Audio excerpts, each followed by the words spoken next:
Okay, my friends, here it is. The Saturday morning live stream at the Garden Like a Viking headquarters, Zone 5/6. Now, I know what many of you are thinking. He's got the vertical mode again. Why is he giving in to the YouTube overlords? And I know, it's true. They're pressuring us into utilizing this vertical platform on the YouTube mobile app. But guess what I found out? That if you do utilize this method on the mobile app, they will display your live stream to more new people. I know it's they're really pushing hard, and so last live stream got like several thousand more views than all the other live streams get. So they're showing it to more people. So that's why we're gonna do one more like this. Okay, we're gonna do one more like this because see if we can get them views up. All right.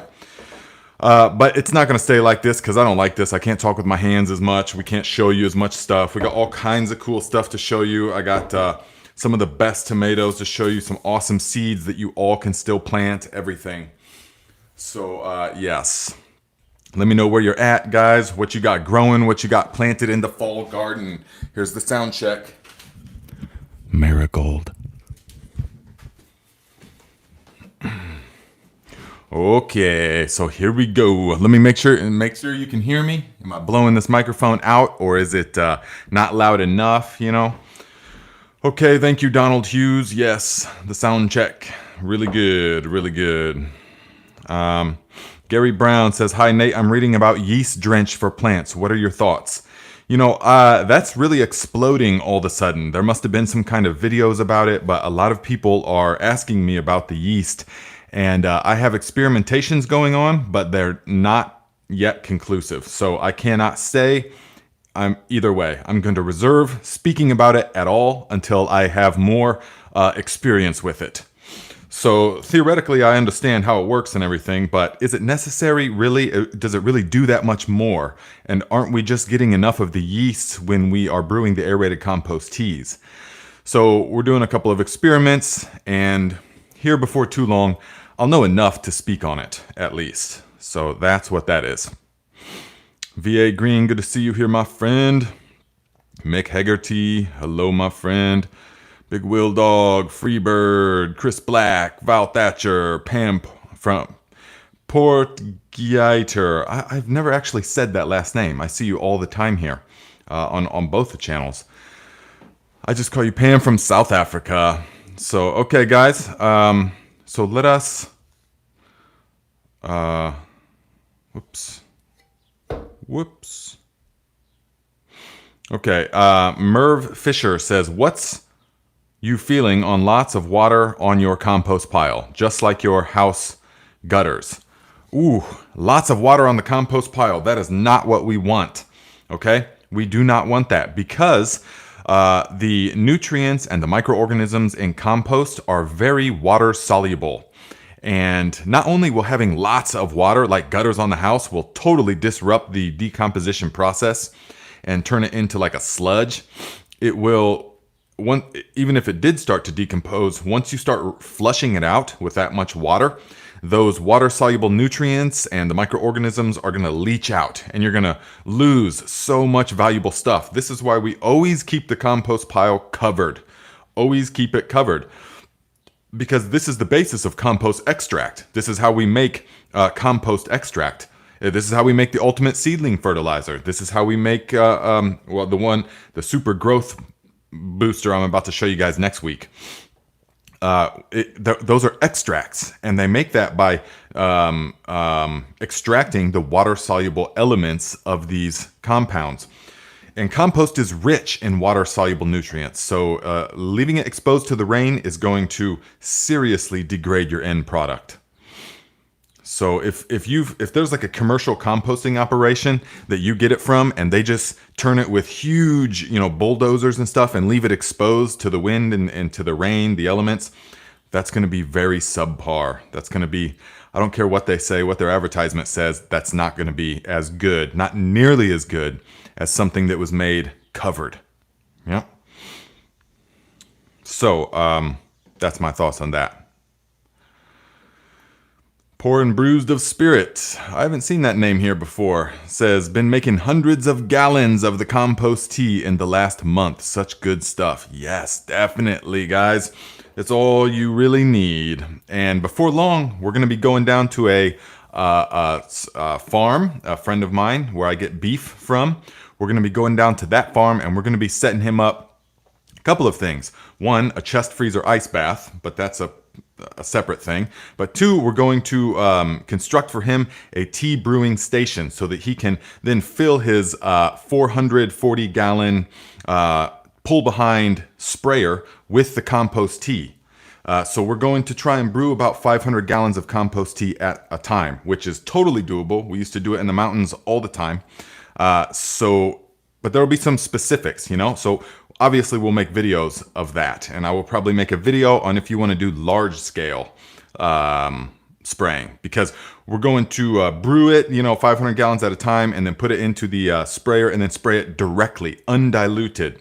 Yes, you can definitely do it like that in certain situations. If you're foliar only, undiluted is good. 1-to-1, but undiluted is just fine. Helps it stick to the plants a lot better.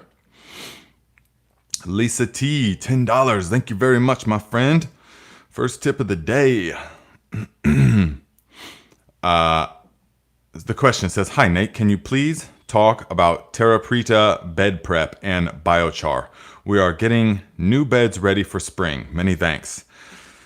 Yes, we can. We can talk about that. Now, Terra Preta, I haven't actually researched the exact, I don't have a lot of knowledge on that. I know what it is, with the terracotta type, using like clay and biochar in the soil. It's the natives in the Amazonian areas and places like that have used that for a really long time. Now, so I can't speak specifically on Terra Preta, but I can speak definitely on biochar. And biochar is a wonderful thing, but it's becoming very popular now, and there's a lot of misconceptions about it. A lot of misconceptions that it's a nutrient powerhouse when it isn't. It is totally inert, 100% inert.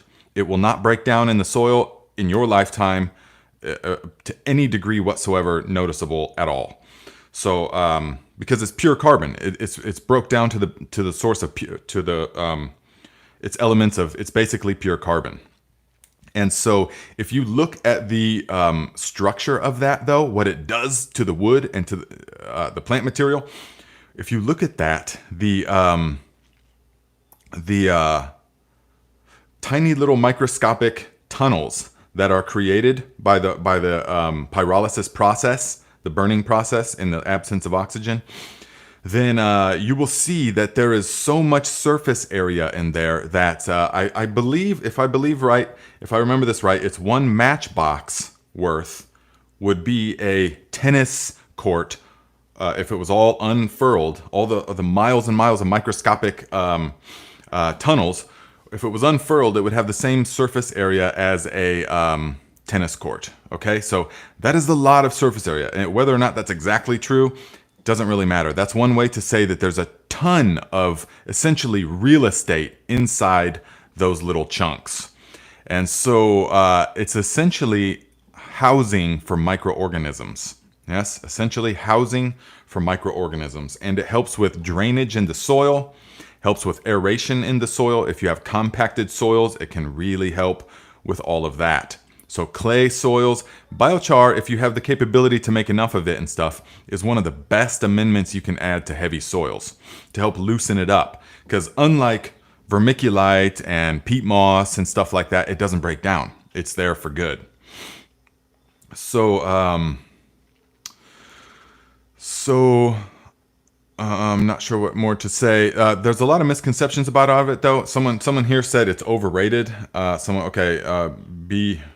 Be About It Farms. I like that name. I remember that from last time. Says biochar is overrated. Yeah, it's becoming a bit overrated. I mean, it's definitely a very good substance, but it's not like an end all. It's nothing like compost or compost tea, but it's a very good amendment to add to the soil for housing microorganisms. You could think of it like a high-rise apartment complex for the microorganisms. Yeah. So microscopic housing for microscopic organisms. It's like that. So you can, but before you put it into the soil, it's best to supercharge it. Now, I made a video on how to supercharge it, but a lot of people say, "Oh, this is so complicated." But I said in the video, all you actually need to do is the water and the compost. Everything else is just additional. Then we added all kinds of, just all the liquid fertilizers that we had to help supercharge that stuff. Yeah. So then we put it into the soil. It's very good like that. Now, you can also just mix it into your compost pile. If you have a real composting operation, you can just mix it into there, and that will inoculate itself over time. There's no need to inoculate it any further. Even if you just put it in the soil, it will inoculate itself. Although there are theories that it can temporarily tie up microorganisms and somehow nutrients. I'm not sure exactly what mechanism by that would work, though, because there's no decomposition happening in the biochar. But it's best to just keep it super simple, guys, and make some biochar, mix it into the soils if you've got heavy clay or something. In the first couple of years of establishing a no-till type garden, which is ultimately the best for the soil and for the health of everything, but in the first few years, tillage can be very beneficial. So if you have the capabilities, till in a bunch of biochar. It can be very beneficial to aerating that soil. It's very good. Be About It Farm says, organic matter provides more than enough housing for microbes, in my opinion. Absolutely, it does. Yes. Is biochar necessary? No. But it has secondary benefits that are of great value, and that is the aeration of the soils, especially here in like northern Indiana, where we have clay, well, what's left. It wasn't always like this. We had several feet of luscious, rich topsoil that's been washed away, just devastatingly washed away over the past 200 years. And so every time you look at a river in the Midwest and you wonder why it's coffee brown, murky, disgusting looking, that's not natural. It's because the topsoils are all washing out still from all of the farm fields and everything like that. But anyways, what we're left with now is just like the clay that would be underneath all of that rich topsoil. And so here, the clay can be so dense, it's like you can throw it almost right on a pottery wheel and start working with it. I mean, it's like clay. So, which is still fine to grow things. It can be. There's actually more minerals in clay than there is in like sandy loam soil. It's just a lot of what happens with heavy clay soils is that it creates an area that is not conducive to the thriving of microorganisms. That's what it's all about. And so in order to take your clay soil and beef it up to a point where it will house the microorganisms, you need to get some aeration happening in there. Yeah, you need to get some aeration happening in there. So, yes, Teats Treats, what's up, my friend? Says, can I use slug solution on aphids during the day? I would not spray it during the day. It will burn the plants. It will burn the plants. Pretty much nothing do we spray during the day. Now, I know you're in San Francisco, so if there's a time when it's like super overcast and it's going to be overcast, I suppose, but why? I mean, I know your garden. I saw it. You're right there at your house. So why? I would just wait until there's no threat of the sun even popping out at all and then spray. And yes, it will desiccate the aphids. I've got some aphids on these patty pan squash, yes, that are just producing boatloads, guys. Every day we get this many. 2 plants. I got 2 plants, and every day we're getting this many squash off these things. This is the white scallop squash, an old school Native American variety. This is the Pattinson's Marble something squash. They're different. They're different in texture and flavor, but we're getting so many. It's just insane how many they produce, okay? And I like to slice these this way and grill them, sear them on a hot cast iron skillet in some lard, some really good lard. Somebody remind me to talk about lard here in a little bit. Remind me. But I'm getting some aphids on these plants, and so for like 5 days now, I've been meaning to spray them with the slug solution, but I just haven't got to it yet because I'm always like busy in the evenings and stuff now. So yes, but it will desiccate them definitely.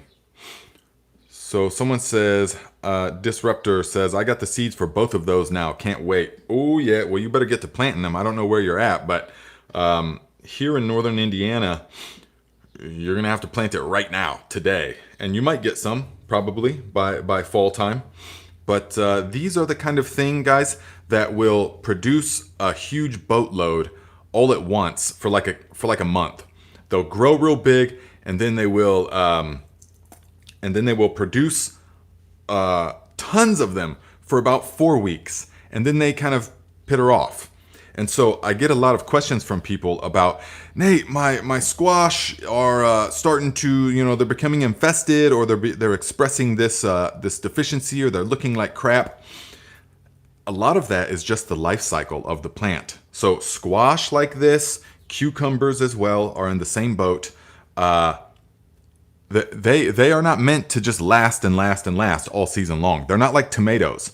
They're not like many of the other things that we grow, where they will just produce all season long, so long as you keep picking them. Squash and cucumbers, not so much. They have like a time where they just produce a boatload, but then they catch diseases and stuff. And so you just got to plan for that. But that being said, we can keep them alive pretty long. I mean, but I'm to the point now, it's already been about 4 weeks. We've been eating these things virtually every meal. I'm a little bit squashed out. So I need to start finding something to do with these. So, don't know what got us started on that, but Look to Nature Homestead, my man. I've just seen not good reports on the Discord chat. It sounds like you're having some learning experiences this year. Yeah. The word fail it's not even in my vocabulary. I only say it when I'm ridiculing people that use it. Okay. Because fail, is such a downer term, and it's such a term that people that fail use that term, But me, I never fail. And so it's a learning experience in every way. We just learn, adjust, and grow. And then we observe and we see, okay, so what? And we never become disheartened. And we never throw our hands up in the air and say that we've failed. We never say that, ever. We never think that either. We look at it and we say, okay, so this and this is happening. Now, these are not thriving. Why? They should be thriving.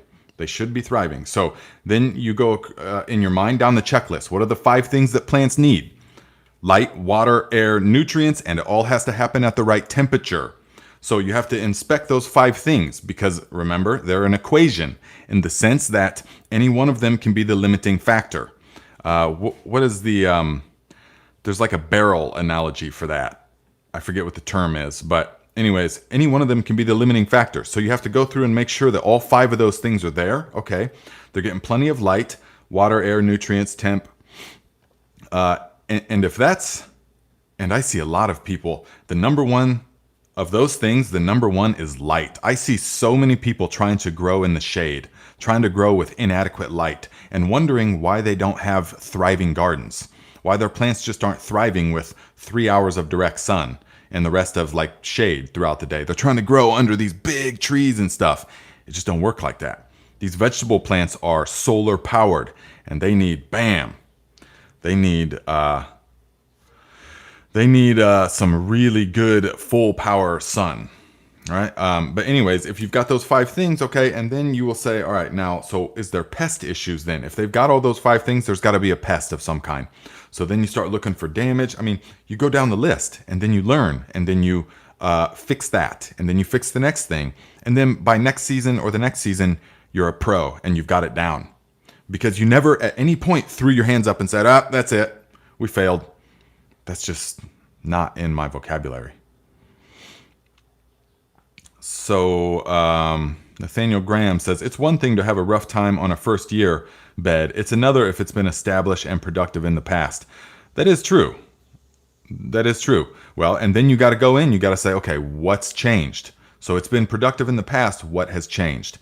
Now, a lot of times people will have productivity because they are drawing off of the nutrient bank that was already in the soil or already in the area. And they've been depleting that without properly restoring to it. They thought they were restoring to it, but what they were actually doing is still just drawing from the account that was already present. And so now they've drawn out of the account and they haven't put back enough. That's very common. Yeah. So RJ Fritz, what's up, my friend? Says, hey, Nate, I'm a regular listener to both channels. Finally made it live. All right. He's talking about the Thrive Like a Viking channel as well, where 10:30 a.m. Eastern time, we do a live discussion there. And it's not about gardening, it's about thriving. So we talk about all different kinds of stuff that has to do with thriving. So Donald Hughes says, no female flowers on my white scallop squash. Why? Now, I have seen the pictures in the Discord chat that you posted, but I haven't responded because I don't know. I really don't know. I've never had that problem. I hear that from people, but I've never experienced that. So I don't really know. I know what I've read. Oh, it could be too much nitrogen. Oh, well, it could be this or that plant stress. You can read all kinds of things, but I don't have experience with it. So none of my plants have ever done that. My plant now is almost got like too many female flowers. I mean, it's just cooking out these things, and not to rub it in or anything, but it's just pumping these things out. So I really don't know what to tell you. In fact, some of those on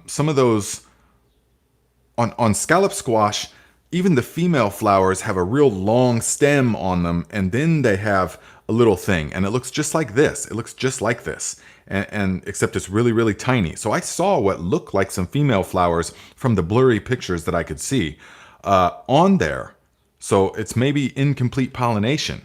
That can definitely happen. That will be happening more in the future as our pollinator populations continue to absolutely collapse right before our eyes.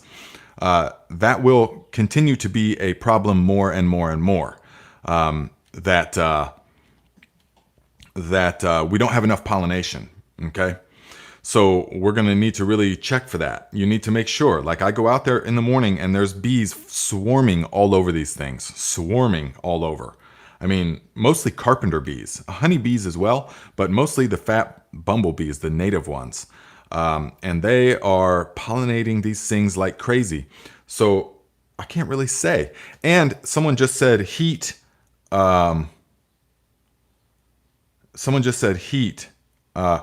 Signal Law says hot is more male, meaning the hotter it is, you'll get more male flowers. Now, okay, I've heard that as well, but I haven't experienced that because it was hot here in mid 90s, mid to high 90s for like 2 weeks, and humid, and they were producing tons of female flowers right there. So, and it's still in the 80s and stuff. It's not bad though. It's really nice. This actually has been really nice this year. So I can't say for sure. Now, if it happened to me, if it does happen one year, then I will use the equation or the system that I just explained. I will say, okay, so what has happened? What has changed? Now I'll look and I'll say the 5 things plants need. I'll go down the list. They've got plenty of all of that. Probably nutrients, they're hungry. They're hungry plants. I added, I think, 3 quarts of the Viking granular nutrients to the bed that was 4 by 10, give or take. And I've got 2 plants in there. And these plants are like 10 feet across. I can't even, I should take a picture of it. It's just unbelievable how massive, in particular, this one. This one is like twice the size of the other one. But, and they've got huge, massive leaves on them, producing boatloads. But that's 3 quarts. That is a lot of the Viking granular nutrients. So they're not even the slightest bit burnt or anything. I mean, they're just thriving. So that goes to say that they're very, very hungry. So if you have soil that is not rich, that could be part of it. That would be the first thing I would say. I would say, okay, I must have not made the soil rich enough because these are hungry. Okay? I mean, these two. So the richest soil you can get, it's like ginger. The richest soil you can get. I have yet to over-fertilize ginger. And I really pushed it last year. And all that happened was I got huge, thick, plump, juicy, tender ginger. Okay. Okay, let me get a little bit of tea happening here. It was last minute, so I just boiled up some water and then went and got two huge, the lemongrass is about 4 feet long now, so got two big sprigs of the lemongrass and a handful of apple mint. Put it in the boiling water. Well, with I must confess, with about a teaspoon of the raw honey, yes.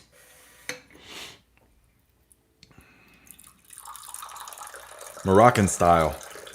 When I was in Morocco, they used to pour this stuff from like 5 feet way up in the air. The taller you can pour it, apparently the better.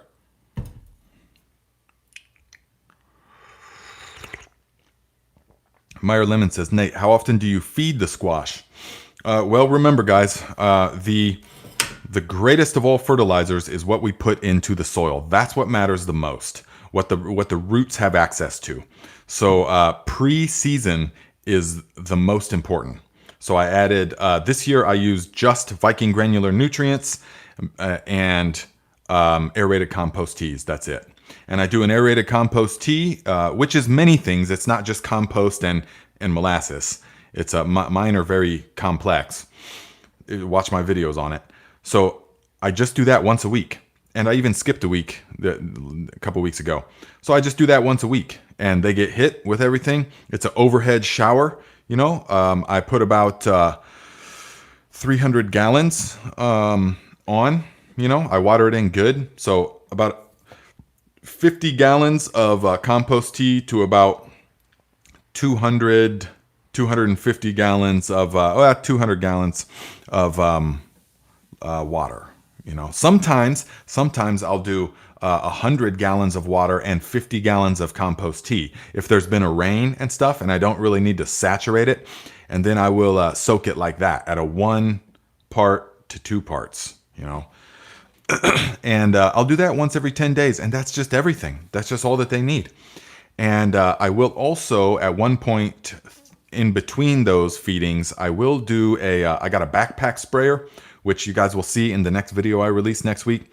I got a backpack sprayer where I pump it like that, and I foliar a growth. At this part of the season, it's still the growth boosting foliar extract. And then in another couple of weeks, we'll switch to the bloom boosting foliar extract. So you will see videos on both of those things. But that's all. But what's most important, definitely, is what you put in the soil, all right?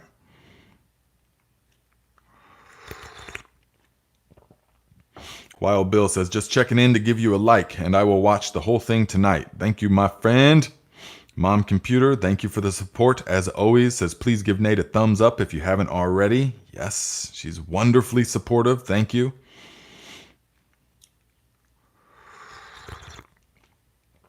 Miles Rowan says, I've been loving learning from you about making bacteria, ferments, calcium, etc. with natural materials. This is such important knowledge to make available.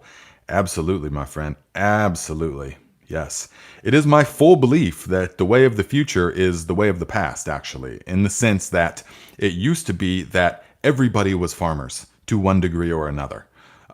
Everybody had small holdings, a couple of 5 acres or less. They grew multiple different things. They had livestock to varying degrees in there, a bunch of chickens, you know, maybe a couple of hogs, maybe 1 milk cow, or maybe a couple of beef cows, just like that, you know. But everybody, most people was doing that.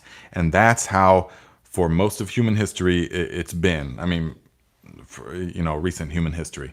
Don't get too specific about it, but for a long time, okay? And only recently have we started outsourcing the most important thing that the human being could do, procure food. That's the most important thing. I mean, what else is more important? If you don't have food, you're not alive. And so procuring of the food and the water, of course, is the most important thing the human being can do. And so, but in America at least, and I can speak, it's happening more in other countries. I've been there, I see it, but it's not like it is here. Here, Almost nobody farms. Almost nobody. And the people that do farm, I mean, almost nobody is actually farmers comparatively, percentage wise. And the people that are farmers are farm hundreds, if not several thousand acres with these massive machines and these chemicals and all of this stuff that is required to farm at this type, at this scale. So you see the difference is that the fewer and fewer and fewer and fewer people are farming more and more and more space with these methods that are just annihilating, poisoning the land, poisoning the air, poisoning the food, because you cannot grow at that scale without these chemicals. You cannot grow in that system. You cannot grow.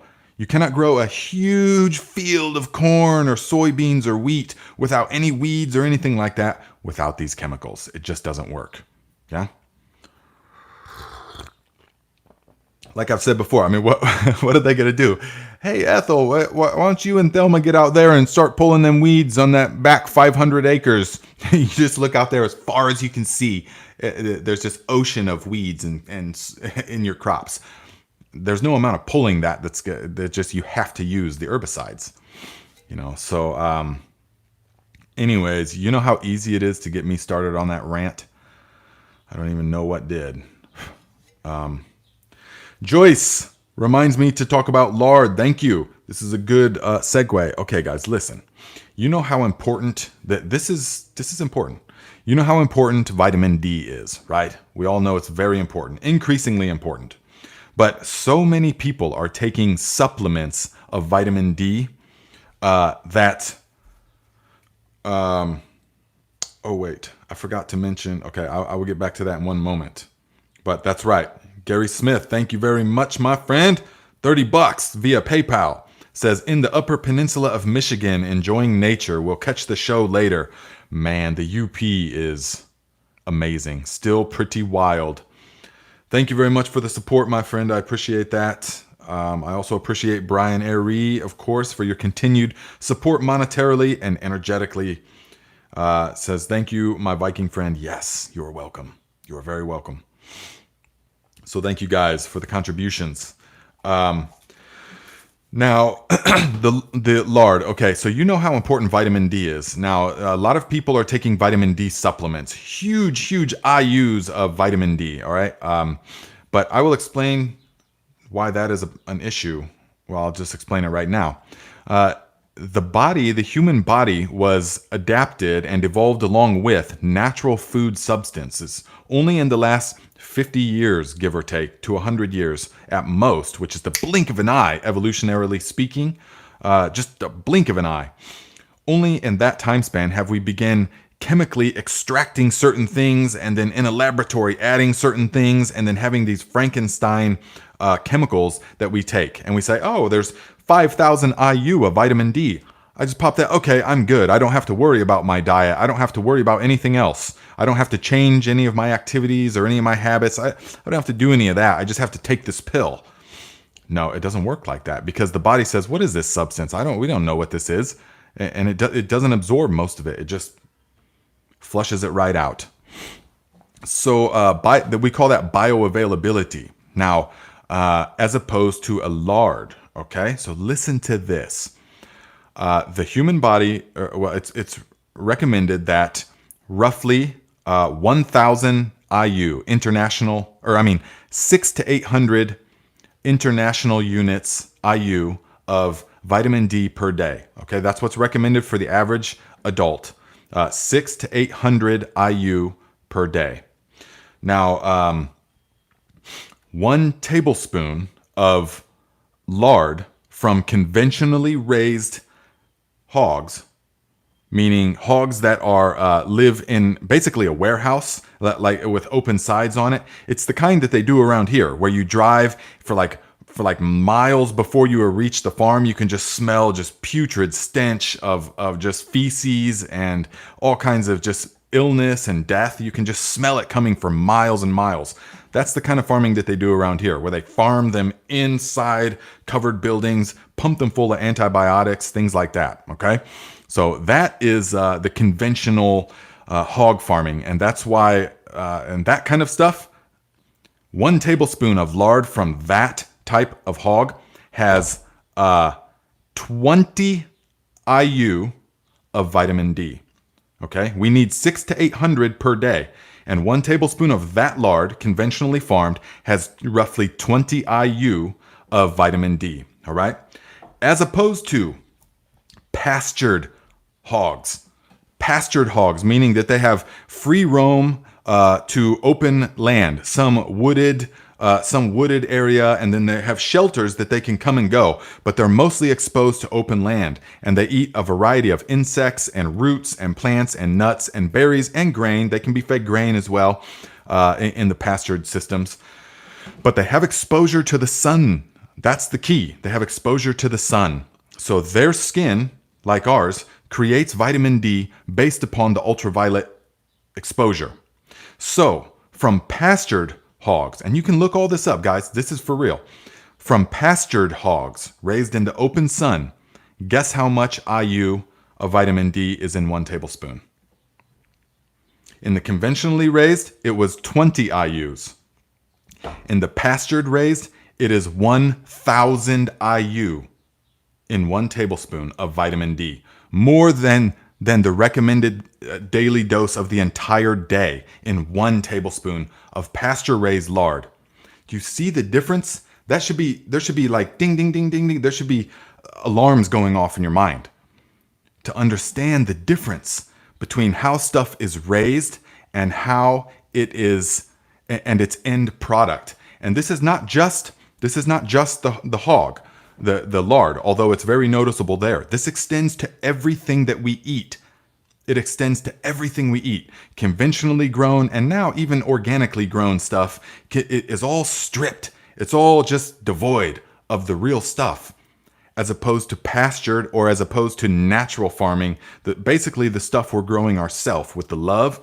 That is full of the nutrients, all kinds of vitamins and minerals and enzymes and growth regulating hormone, all kinds of good stuff is in that, as opposed to the conventionally grown stuff is devoid. And it's a clear example in the lard example, how 1,000 IU compared to just 20 IU in the conventionally raised stuff. That is a massive, that's a life-changing difference. As far as if you're consuming pastured lard, you should all be consuming pastured lard. It's one of the main oils I cook with. I got kilos of it. I got pounds of it downstairs in the freezer. When I find a good source, give it to me. I got tons, and I'm eating tons of lard. I slice these things open, fry them in lard. I mean a 1/4 inch of lard. I use lard for everything. It's fantastic. And so therefore, you're getting pumped full of that super important vitamin D. If you want to know how important vitamin D is and you don't know already, you can look up what Dr. Eric Berg, lot of good things to say. Look up his discussions on vitamin D and how vital it is. And understand that the vitamin D in that lard is bioavailable, meaning the human body knows how to absorb that. It knows how to break that down. It knows how to absorb that. It can use it, unlike the form in a pill that you take and the body says, well, we don't understand that, because it's not just pure vitamin D. It's other minerals in there in certain ratios that allow the uptake of that vitamin D. It's magnificent. It is magnificent. So all the more reason to raise your own stuff, grow your own food, and thrive because of it. So, okay. There, I'm done with that rant. So thank you guys for listening. Garner Mo says, $2. Thank you very much, my friend. Says, loved your video on calcium. Any tips for magnesium? Ooh, let's talk about magnesium here.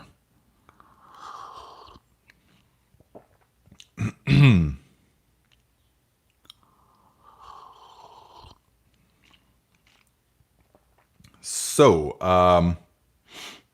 let's see here. Okay. I got a couple of donations that I will get to here in a moment. Queen RB, I will get to that. So Hogue, I will also get to that. But Garner Mo, I read first. So love your video on calcium. Any tips for magnesium? Guys, magnesium is super important. Okay, magnesium is super important. Do you know why? Because magnesium is the central molecule in the chlorophyll ion, and it gets used up in the process of photosynthesis.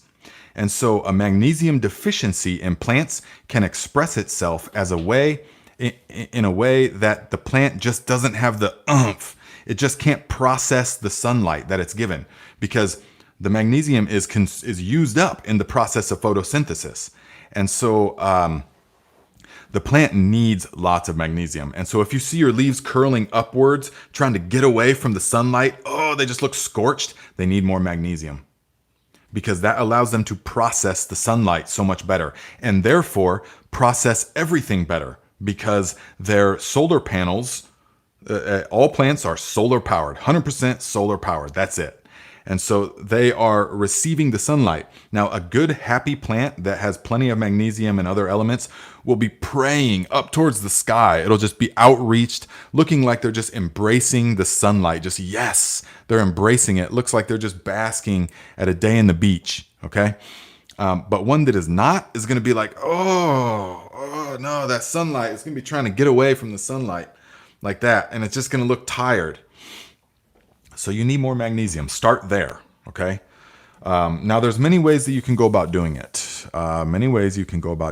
Now, the aerated compost teas are going to have magnesium in them, okay? So in the form of the molasses has a good source of magnesium in it. The azomite definitely has a good source of magnesium in it from the first recipe that I showed.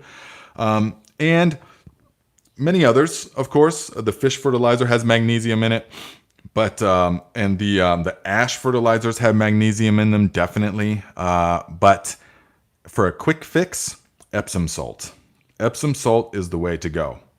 And you will see that is one of the ingredients that I use in one of the upcoming videos. Some Epsom salt, because Epsom salt is magnesium sulfate. So the plant always needs the magnesium. But especially during ripening, they can use the sulfur. They use a lot amount of sulfur when they begin ripening. This is true on buds and flowers and fruits as well. Ripening, when things ripen, they want the sulfur. So about 5 mils a gallon, 1 teaspoon a gallon of water is enough. And overhead water with it. If you have a plant that you suspect magnesium deficiency and you just want to fix it right away, then you could use Epsom salts at 5 mils per gallon or 1 teaspoon per gallon, all right? Because Epsom salt is magnesium sulfate, and it's a naturally occurring salt, and so it's not a chemical, contrary to most people's belief.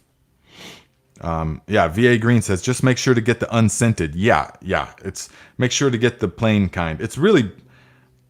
I haven't noticed a difference besides price on the kind made for plants and not made for plants. The stuff that's made for people is much more, like 5 times the price, but the stuff you get for the plants, you can get 50 pounds of it for like $20. So yeah. And all right, so there's my thing on magnesium. Very, very important. There's many other ways that we'll talk about getting it, but the fastest way of all is Epsom salts and to foliar with the Epsom salts. Yeah. Because the plants have developed an unbelievable capability, guys. They have developed the ability over eons of time. They coexisted with birds. There used to be an unimaginable amount of birds present in the environment, ecosystem. And so they co-adapted with birds. And so the bird droppings, if you go out to your plants right now, surely there's bird droppings on your leaves. They developed to be able to pull those nutrients out of the leaves, from the leaves. So for that reason, they've developed over eons of time. They've developed the capabilities to absorb nutrients through their leaves, and it actually is like mainlining. It just goes right to the source. All right. So magnesium is very good. Calcium is another one that's very good because calcium is an immobile nutrient, meaning that it cannot. Nitrogen in a plant is mobile, meaning if the growing tips, it's all about the growing tips. So if the growing tips need more nitrogen, then the plant can pull it from the oldest from other leaves and give it to the growing tip. So you will see the yellowing begin in the lowest leaves first because it will sacrifice those. That's how a mobile nutrient works. Calcium is not like that. It can't pull it from other parts of the plant. It needs to be in the tissue taken up from the roots. Or you can foliar and it goes right to the plant tissue. That's why it's so important. Anyways, okay. So Queen RB, $10. Thank you, my friend. Says, thanks for what you're doing, Nate. Missed being here my Saturday mornings. No question. Direct seeding cucurbits epic fail due to ground squirrels, earwigs, underground critters. Weird year. Yeah, I'm hearing that for a lot of people, unfortunately. It's a very strange year. You know, I have a little bit changed my tune on direct seeding. I have. That I pretty much start up everything now. This past 2 years especially, I just got tired of having to plant so many things. So I pretty much start up everything. Even some squash. Even these squash, I started. And planted. And they're fine. I mean, totally fine. So the cucumbers, I planted all of those, you know, I started those up, and I typically never did that because in the past I didn't get good results from starting them up. But it's because now I've learned so much though over the years. It's because I let them go too long in the pots. You have to get them right when they're at the right time. And then you have to transplant them in such a way where you do not disturb the roots. But you cannot wait until they're all too big for the pot and they're root bound and the roots are curling over. You're going to have poor results. But if you transplant them right at the right time, it's wonderful. It's wonderful. So thank you for the contribution, my friend.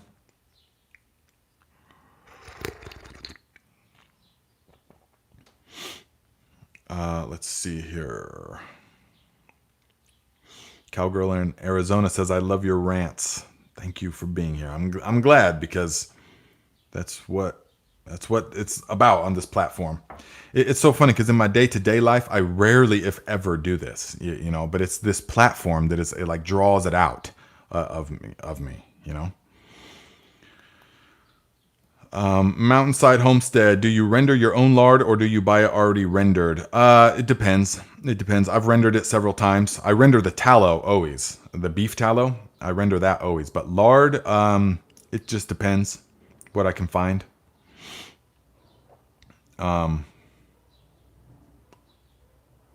Let's see here. Okay, Hogue, $10. Thank you very much, my friend. Says, hi, tribe. Does anyone else have disappointing results from early maturing tomatoes? Early Girl and Big Beef are both tasting like supermarket tomatoes, rubbery and dull flavors. Oh, yeah. Okay, that can be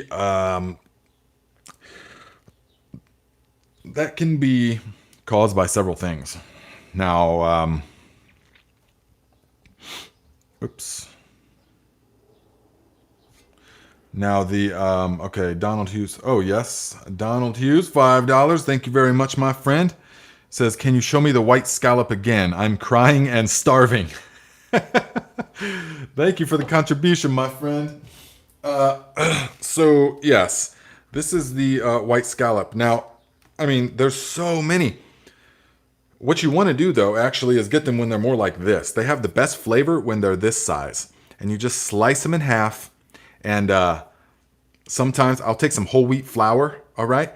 Dip it in egg, dip it in the whole wheat flour, back in the egg, back in the flour, and then put it right face down into some sizzling hot lard. Ooh, yeah. And wait to salt it until they're nice and golden brown, fried in the lard. Put some garlic and some chives in that lard to simmer into the oils, okay? To get it all in there, all the oils. And then once it's nice and crisp, take it out like this, put it face up, and then sprinkle coarse sea salt over it. It has to be coarse though, because you want that crunch from the salt. All right, don't be doing fine salt. You want it to be coarse. Sprinkle that over the top. Oh man, tell me if that's not. I mean, try that, and that is just like, it's like a steak. You just cut into it. So good. So good. So that's the way pretty much my favorite way to cook those, you know. And full of vitamin D, full of all kinds of stuff. So guys, it's no joke, you know, or I mean, it's no secret that like the you know, USDA health recommendations and all that is just totally bogus, just beyond bogus, beyond a joke, straight up harmful for so many things. So, you know, when it's like, oh, lard is gonna cause, you know, all these issues and everything, you're gonna get arterial plaque. All of that's coming out to not be true, of course. You know, because animal fats, what have human beings eaten for thousands of years? All of human history. Animal fats. We've eaten that for so long. And you can just feel how good you feel. You can just feel it.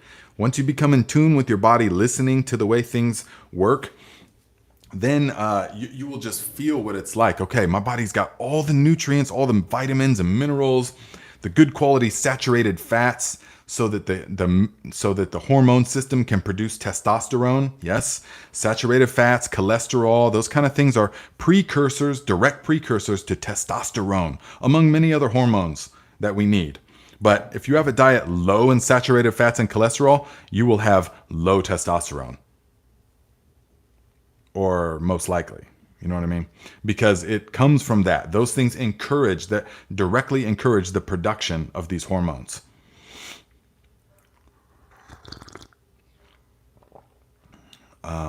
Hogue says, those white scallop squash are dynamite. Super gassy though. Oof.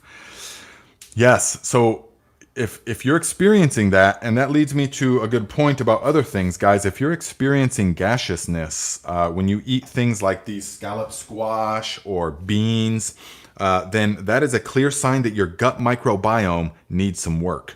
Because a healthy, thriving, strong gut microbiome will be able to tear apart all that stuff, no problem.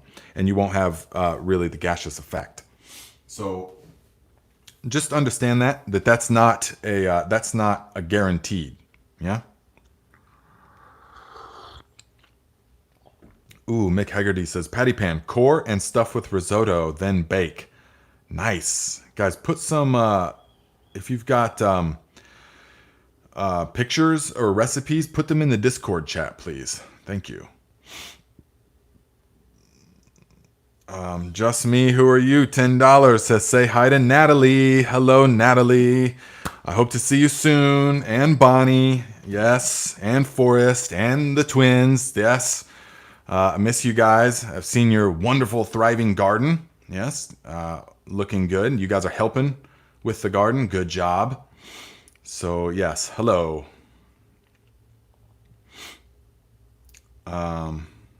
Miles Rowan, I would like to join the Discord. So there is a link in the description. There's a link in the description where you can just click that link and get into the Discord chat.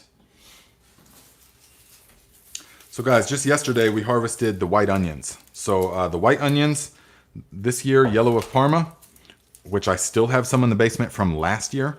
The yellow of Parma did fantastic. Okay. They are, and I just do them like that. I pull them straight out of the ground, and the whole green part and everything, I don't cut it off, because I find over the years, I found that they store better if you leave them whole. You see all this?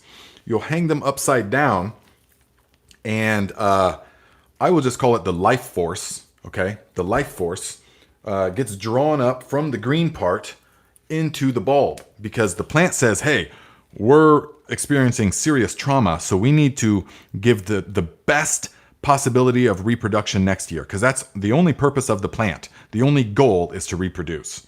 So it says, oh no, we just got seriously under attack. So it's then going to take all the best stuff, it's going to drain it out of here and pump it into the bulb. That's what I feel like it does. Do I have a scientific peer-reviewed paper that says that? No. But that's what it does. I just know that. And so, because you can experience the difference. And if you cut them off, they don't last as long. And they don't taste the same. They don't have as much pungency to them. So you leave them until they become dry and crispy. Like this Rosa de Milano, which is my new absolute favorite onion. For years I grew, I don't like doing that, but for years I grew the Wethersfield red onion, which is a red onion. And they got good flavor. but nothing like this one.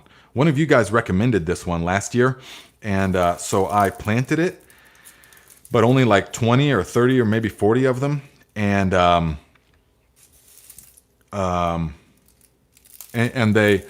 so I planted them, and turns out that they're super delicious. I mean, the best red onion I've ever had by far. And I'm not the only one saying that.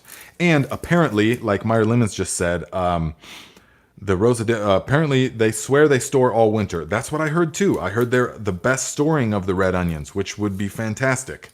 But these, I've only got 30 or 40 of them. They're not going to last, because this is what you want for anything that you're going to be eating fresh onions in. This is what you want. Cooking as well, but I love some good yellow onions. However, next year I'm going to grow equal parts. We probably got 100 of these, and 100 good size one, and we want 100 of these as well, because I eat onions constantly, all the time. And come fall time, when it's bone broth season, we're going to be putting tons of these. We'll put like 6 whole onions in each pot of bone broth. So yeah, you're gonna wait until they dry. See, this one's not even fully dry yet. You see how you can still see some of the green? It's getting crispy, but no, these things need to be totally crispy by the time they are ready. And then I'm gonna take and I'm gonna cut it off about right here. Once they're totally done, cut it off about right here, and then I'll cut the roots off. And I will put it, and it will store all winter long. So, and for me, this is as big as I like onions. I don't like, in the internet, you know, it's a big thing. Grow the biggest onions possible. Oh, wait to get the biggest onions. But once you get past a certain point, what's the point of having the big onions? Because this is all you can use reasonably in a dish. And if you have bigger onions, then you have to store it. And the onion pulls things out of the atmosphere. I think I've said this already. It pulls things out. That's why an old remedy for like a bee sting, put a slice of onion on it. It will pull. It has a pulling effect. And so it does that, like in the refrigerator. It will pull flavors and stuff like that. So you want to use the onions fresh, you know. So this is as big as I really want the onions. And this is perfect size for me. So we're just going to let that dry out there on the front porch in the shade. Yes, for a couple of weeks.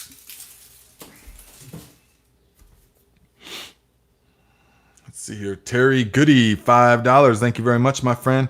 Says, hi, Nate. What was the recipe for watermelon vascular boost whatnot? What type of mint? That's exactly what it is. Viking vascular boost juice. Viking vascular boost juice. Okay? So it is watermelon. We'll just say a blender full of watermelon with about a chunk of fresh ginger about the size of your thumb. Okay? And then half of a lemon, slightly peeled, just lightly. Or if it's a totally organic one, you can just put the whole thing in there, or the half of it, but the peel and everything.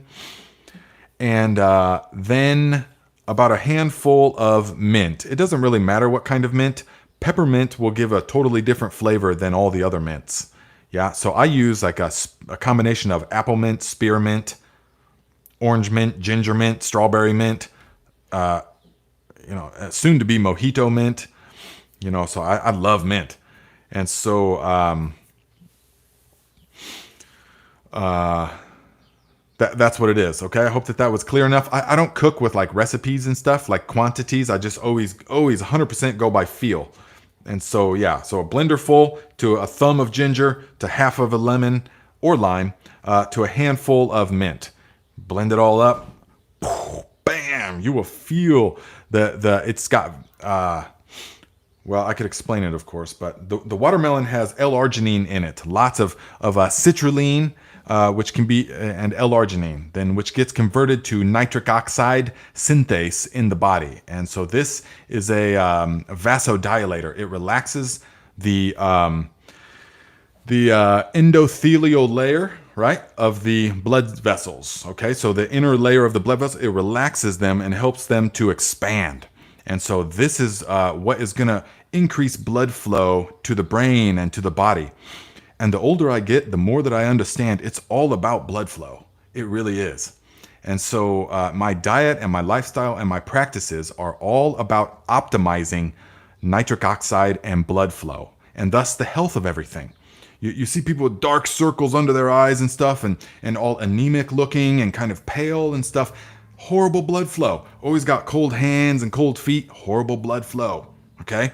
They need to get that nitric oxide up. They need to also exercise those blood vessels through cold training and various other things. We talk about all this on Thrive Like a Viking channel. But yeah, so that's what it does, basically. It's a the L-citrulline is what is important, the active ingredient. But again, you can't just take L-citrulline supplements and get the same benefit, because there's all kinds of other things in the watermelon that is also beneficial, that helps it to be bioavailable. So don't think, oh, L-citrulline, I'll just get a bottle of those L-citrulline pills and take those. It won't work the same. And you will feel it. You will feel it. When you make that concoction and you drink that, then go work out or something. Oh, if you drink 2 pints, a pint or 2 pints of that, and then go work out, you're going to feel such an amazing pump. You know the pump? It's a fantastic feeling. So you will feel an amazing pump.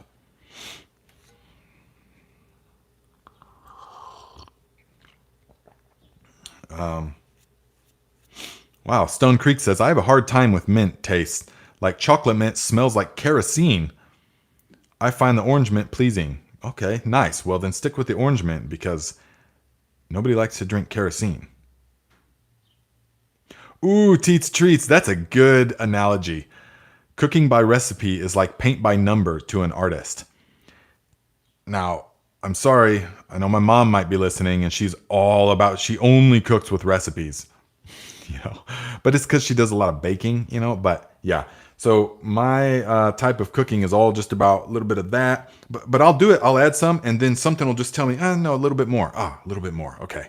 And then you add that, and it's so delicious. But the key is starting with real ingredients. That's the key. That's the key. The key is starting with stuff like this, okay? So instead, say a recipe calls for tomato paste. Now, instead of opening a jar of tomato paste that comes from who knows where, processed by who knows who in whatever fashion, and jarred up, then that's one way, okay? Or you can do it the Viking way, and you can take your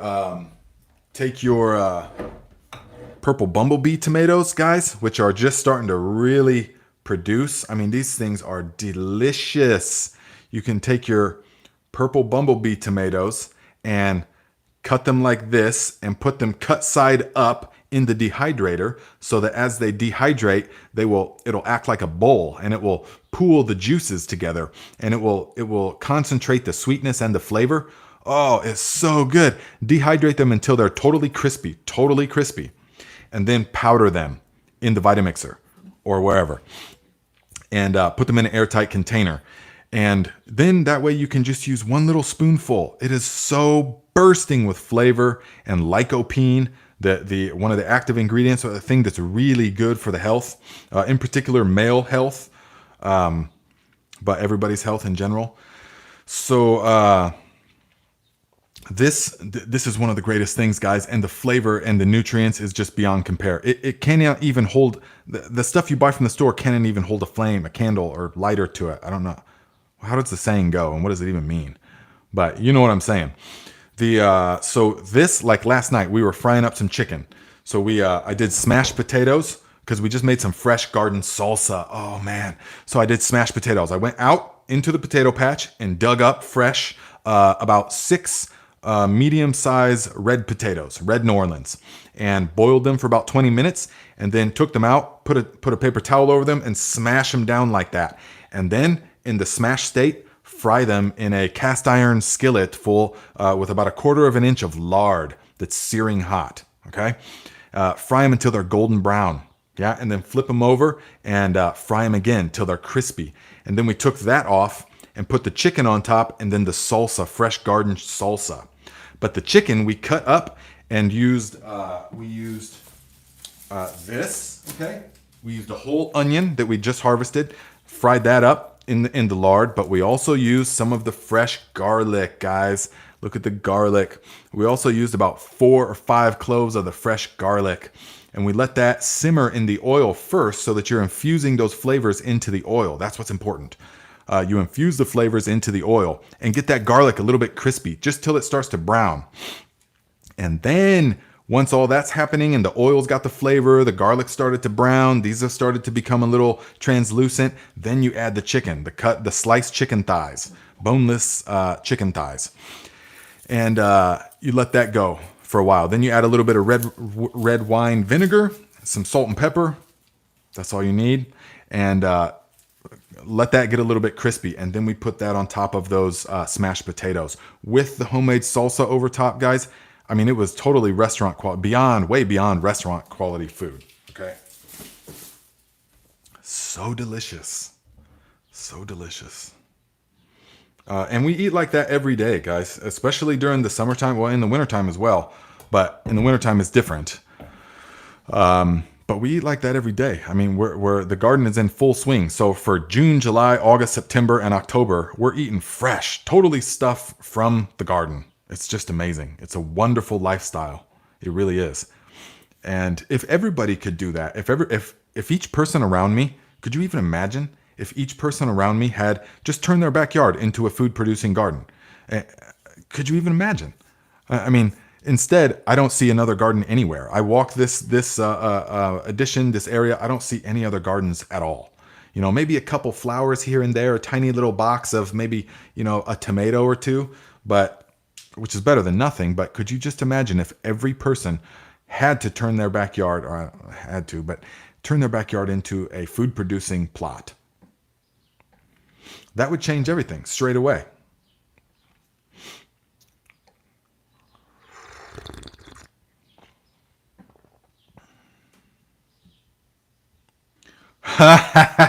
Mom computer, yes. Yes. See, I try to slide little funny things in there because that's just funny to me. But yes, that's the we. Yeah, guys. So that kind of flavor is what you can expect. All right. So if you are,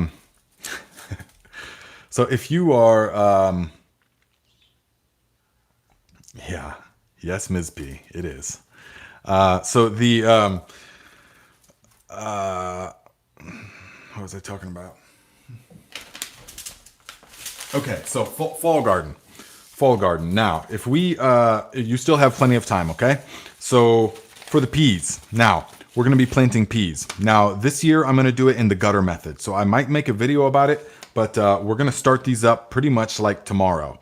And then we're going to transplant them, which you hardly ever do. We're going to transplant them into the area where the cucumbers are, because cucumbers don't last that long. But we've already started the Brussels sprouts, okay? So we're going to have both purple and the green Brussels sprouts, all right? And that's going to provide food. Brussels sprouts will stay for a long time. They will stay for a month, 2 months in the refrigerator, in the crisper, no problem. So now, this is the most cold hardy of the greens that I've found. This thing will get buried in snow and still be good.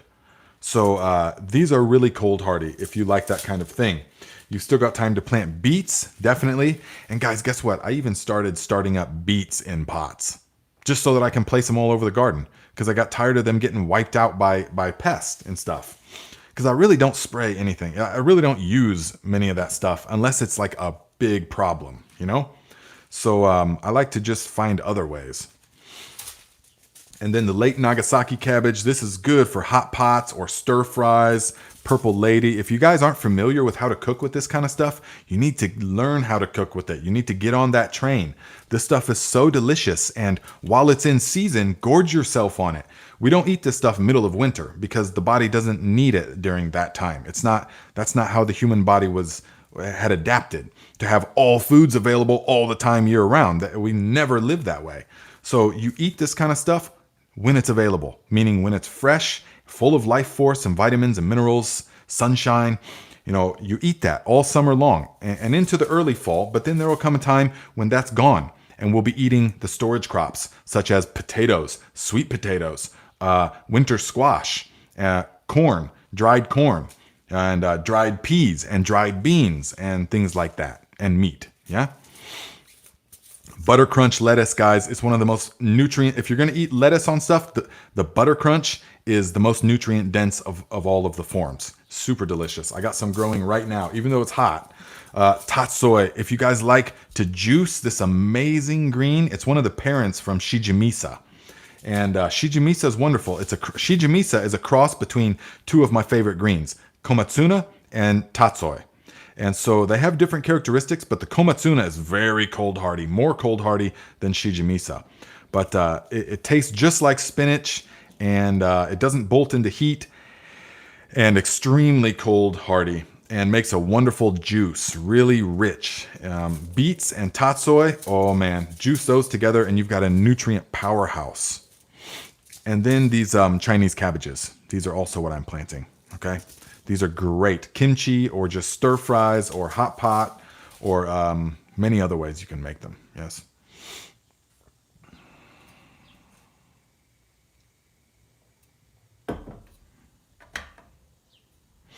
So,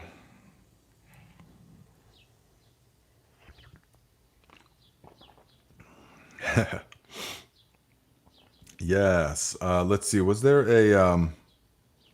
Did I miss a... Maybe not.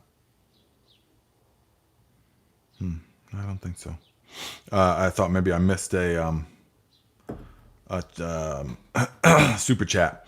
Okay, so let's see, where are we at? Now, let's see if there's any questions right now. Jenny Sue says, can you grow lettuce in the summer in the Midwest? If it's shaded, if it's got like half shade, if it's up against a north-south fence, privacy fence, then there is, yes. We have that. So, yes, we can. But it's things will bolt into early summer as the days are getting longer and it's getting hotter. They tend to bolt really fast. But if you start them now and it senses the days are getting shorter and a little bit cooler, not for another month and a half, but it will be getting cooler. If it senses that, then they won't bolt. Yeah. Alberto, $5. Thank you very much, my friend, for your continued consistent support. Says, building some raised beds, getting ready for the fall garden. Yes, fall garden. In my mind, I love that. I mean, fall garden is fantastic. Let's see. Just Me says, would you recommend buying all these seeds from Amazon or somewhere else? I am not affiliated with Baker Creek. They don't have an affiliate program, but I promote them anyways because I want you guys to have the good stuff. I'm not going to say they're the only best, but this company is very good genetics. They ship free shipping right on time. You order something, it's like 3 days, you got it. And they're just an amazing company. They really are. I've never had a bad experience with them. Now, another good company is ufseeds.com, urbanfarmerseeds.com. And they are based outside of Indianapolis, Indiana. So they're more local to us. These guys are in Missouri, which is fine. But if you want to support the Midwest-based, Indiana-based, then UF Seeds. And in particular, I get my potatoes if I need seed potatoes, like German butterballs or something. Or this year, there were several different types of potatoes that we got.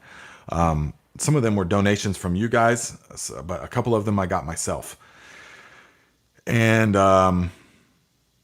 they have really good seed potatoes. They have really good seed garlic as well. Lots of different kinds of garlic. So ufseeds.com. Yeah.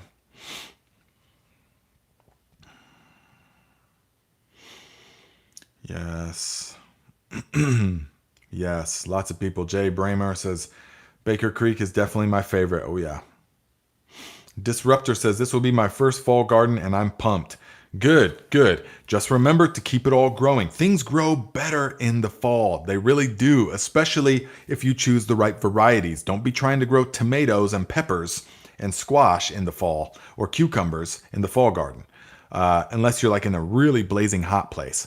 But if you grow the right things, meaning anything that you saw here in this whole list, and peas and carrots and stuff like that, collard greens, they're going to get better as the cold weather approaches, because the plants will sense that the weather's getting colder. And in order to protect its tissue, it will convert many of its starches into sugars, because sugar water freezes at a lower temperature. And so to protect itself, it will do that. And the benefit, the byproduct of that is that it becomes sweeter. It becomes sweeter and just more flavorful, as opposed to harvesting it in the midsummer in the heat. Tam17 says, is it too late to grow pumpkins now? I believe so, yes. Yeah, I mean, here it definitely is. I don't know where you're at, but yeah, definitely here. So, totally agree about the fall. Yes. Tiff says, what kind of garlic do you grow? Many different kinds now, because I've got so many donations from you guys. So I planted like 15, 20 different varieties. We didn't end up, some of them just didn't work here. Some of them just didn't work because the bulbs were real tiny and it just didn't work very well. But many of them did. So far, my favorite is the Italy Hill Giant. Very, very pungent garlic. So like so pungent that you, that's what this is. So pungent that if you eat it raw, I mean, it tastes like a pepper almost, spicy. It's incredible. Yeah. And very easy to peel. That's another thing that I like. Very easy to peel. That's important to me.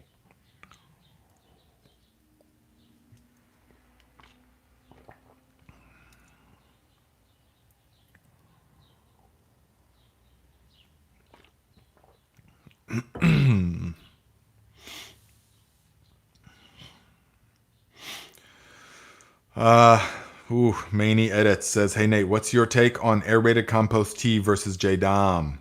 Should I be making both, or is one better than the other? Again, there's trade-offs. And by JDOM, I think you mean probably the microbial solution. Well, there's trade-offs. There's pros and cons. So if your limitations are such that you have no money, or you have no grid, you have no access to equipment or electricity or running water type thing, like I did when I was using JDOM in the mountains, then it's wonderful because it doesn't require an air stone. It doesn't require any money, really. So those are wonderful. Those are big parameters. If you have no money, then the option is very clear. Use the JDOM because it works. It works wonderful. Now, is the JDOM system the best of all? Is it as a system, is it the end all? Only thing you ever need? Absolutely not. Are there methods that are more vitality enhancing? Yes. Are there methods that create more flavorful, healthier produce even? Yes, there are. And so those, though, require more money, more infrastructure, more time, more effort. Okay, so it depends. It depends how important it is to you. What are your goals? So they both work and they both have pros and cons. So it's not like, you see so much black and white thinking in the gardening community as far as JDOM only, or KNF all the way, only KNF, or only Elaine Ingham soil food web philosophy and all this, like an automaton, But I don't subscribe to any one at all. I a la carte from all of them and the ones I've developed myself. So I choose what is best once you really understand why it all works. Then you can choose what to use where, depending on certain factors. So to many people, their parameters are not what's the cheapest method. I have no money, but I want to grow food. So JDOM all the way. But if your goal is to grow the highest quality produce that can be had anywhere, produce that is as rich in flavors and micro and nutrients and minerals and bursting with flavor and bursting with life force, if that's your goal, then there are better things. There are things that are not quite the same philosophy as do exactly as nature does. Using air stones and stuff like that. But if your goal is to produce the highest quality stuff possible, then this is what you do. And a lot of it has to do with the aerated teas. Yes, it can produce higher quality stuff. And what I will show you guys this upcoming week is a extract tea that you can spray onto the plants to encourage super robust vegetative growth. And I'm gonna release that this coming week. And it's not like super cheap. You know, that's the thing. This video will be for the people like me now that my only goal is growing the highest quality stuff possible. Cost is like secondary. So if that's your goal, then that's what you will be using. Okay. So it's all just, there's trade-offs. So I hope that answered the question, but that's the thing. What are your parameters? Mick Hegarty says, the first year on my acreage, I'm doing exclusively Jadam because I just don't have the extra money. Next year, I'm going to invest in the compost teas. Yes. See? So that's perfect. So your first couple of years, if you got a big acreage and stuff or whatever, Jadam all the way, no problem. Be hitting it with that microbial solution because it's super cheap. Although, as you guys will see when we make the video down at Jerry's place about the big brewer, to brew 500 gallons of compost tea is not a big deal. Once you get the setup, it's not a big deal. But anyways, yeah, it's all parameters. It's all parameters. Pilar, $10. Thank you for the tip, my friend. Appreciate the contribution. Says, for those in Florida or tropics, Desde mi Huerto has great seeds for us. Okay, there you go.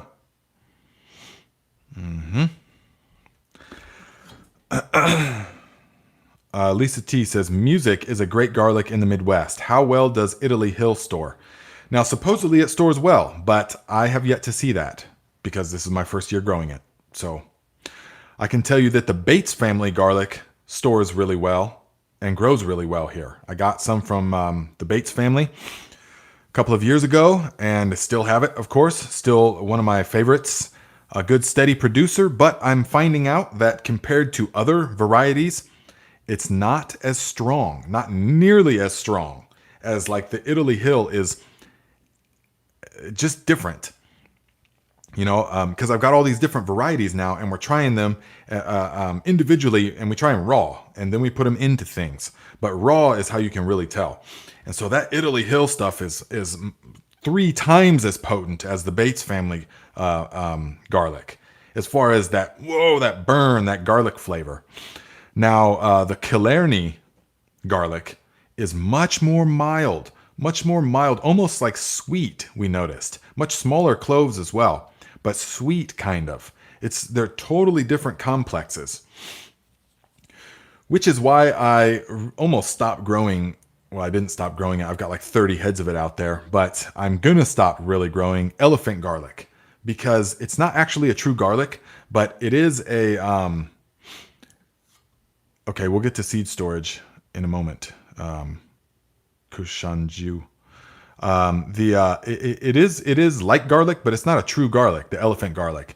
And so the flavor is really, I don't like it. It's not, it's more like green. It's more planty. I don't know how to describe it exactly, but I'm not into elephant garlic. So,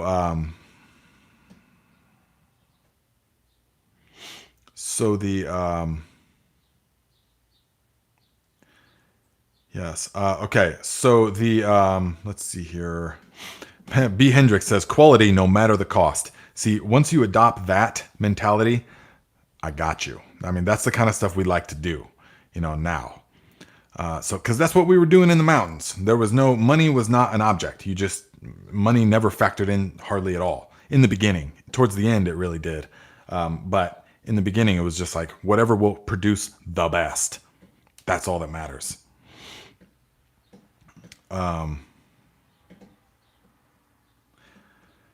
Yes. So someone said, okay, so Kushanjun Ashia says, seed storage ideal environment. Okay, the enemies of seed storage are going to be light, humidity, heat, and air. Okay, all those things are going to degrade it. So think about the conditions of a refrigerator. All right, when we want to store things, we put them in the refrigerator. There's no light. There is low temperature. There's low humidity, and well, preferably you put it into an airtight container. Right? If we want to store something in the fridge, that's how we do it. So it's similar with the seeds. You want to, I mean, for best storage, yes, you want to have low moisture, low temperature. You can even put them in the freezer. Yes, I typically don't put them in the freezer because I don't store them that long. All my seeds store, I'm only talking about storing them for a couple of years, 2 or 3 years, really, before I've already grown them again and saved more seeds from those ones. I don't just say, okay, here's my seeds. Here's my chamomile seeds. Now, how do I store them for 15 years? Well, that's not ever a question I would ask myself, because I will say, here's my chamomile seeds for next year. And I'll keep some back in case that year doesn't work out, but it always does. But so then you'll plant those, and then I'll save those for the following year. So I don't get into like super long-term seed storage, but I do have a survival, in case it really hits the fan big time with in Mylar, vacuum sealed, oxygen, absorbed, things like that. I do have some stuff, the food crops, but that's not what you're talking about, I don't think. So for seed storage, just keep them dry, keep them cool. I just have them in the basement in plastic bags. And the plastic bags are in a Tupperware container. That's it, in the basement, which stays cool. It's kind of moist, but they're in plastic bags in a Tupperware container, and I've never had any issues. The only thing you'll have issues with are onion seeds, potentially, because they oxidize really easily. And why? Because onion seeds are meant to sprout right now. Onions are the biennial, and so they will flower and produce seed, and they'll all drop to the ground pretty much about like now, anytime within the next few weeks. And then they will sprout, and they'll actually grow a little bulb, and then they'll overwinter till next year. And then next year they will, boom, grow a flower stalk and reproduce that way. We trick them. The onions, we trick them to, in order to grow like this, we trick them into it. They don't naturally, in the wild, they would never grow like this. They would produce those tiny little bulbs and seed. So by taking the seeds and then planting them, starting them, in the early spring or late winter, planting them out, we're tricking them. Yes. So it's, but that's why they're not designed to store a long time. It's not like a squash that is meant to grow and then store and then remain dormant all winter long until the next late spring comes, then it sprouts. It's not meant like that. Yeah.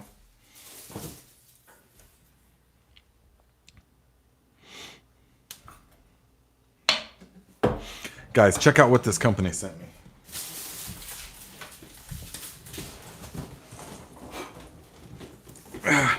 This is, they just sent me this big box of mushroom spores, and they were like, hey, let's see what you can do with this stuff. So I said, absolutely, I will do that.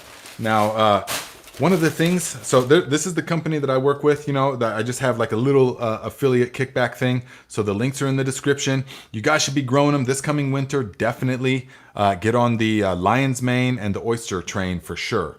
But what we're going to do is, well, look, I just couldn't believe it. Look what they sent me. A thing of morel mushroom substrate spawn. I mean, so I'm not exactly sure that it's still like in the experimental stages of how you have to grow them, but they said it's best if you char the land first.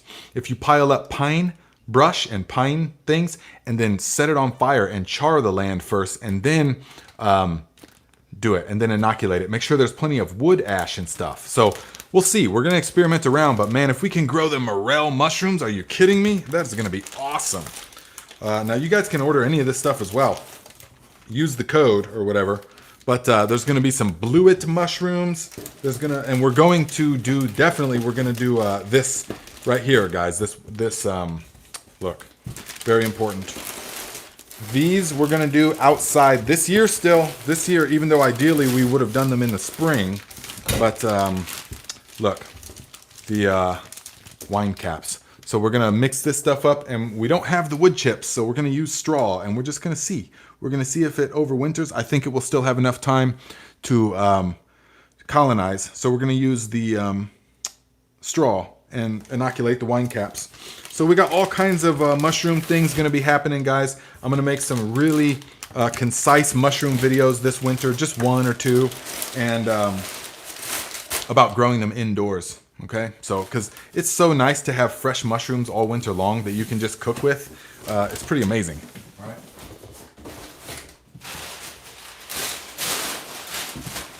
So yeah, that's what that is.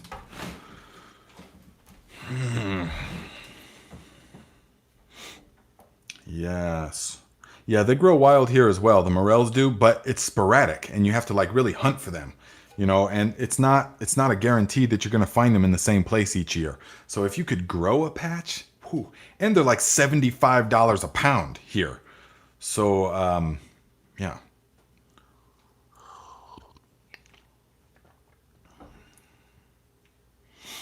Okay, let's see here.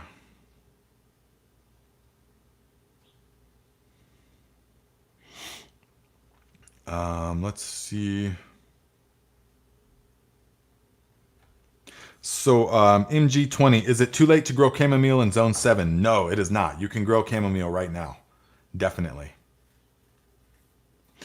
Definitely you can. In fact, I'm probably going to start some more seeds. You'll get some flowers. You definitely will if you start it right now, because they'll sprout so fast. Because now is when they're meant to sprout, because they're all dying back naturally right now. So chamomile is another one that overwinters as a plant. And so you will see you'll have a bunch of little sprouts because they're all dying off right now, and they will sprout up now. And then they will overwinter as a plant, typically. But you might get some blooms. We'll see.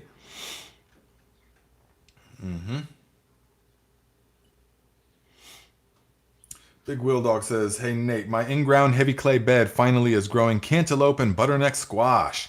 How can you tell when those plants need watering since clay holds water? Okay, so are you talking about the in-ground bed? Because if it's in-ground, with the year that we're having, you will not need to even water them, really. If it's some kind of container, that's going to be hard. It's going to be hard to tell. But as long as it drains good, it wouldn't matter. It wouldn't matter. But if it's in the ground and it's mulched, you really don't need to water it, because they got a huge root system. Alex Coonan says, yep, I find the most morels after forest fires. There we go.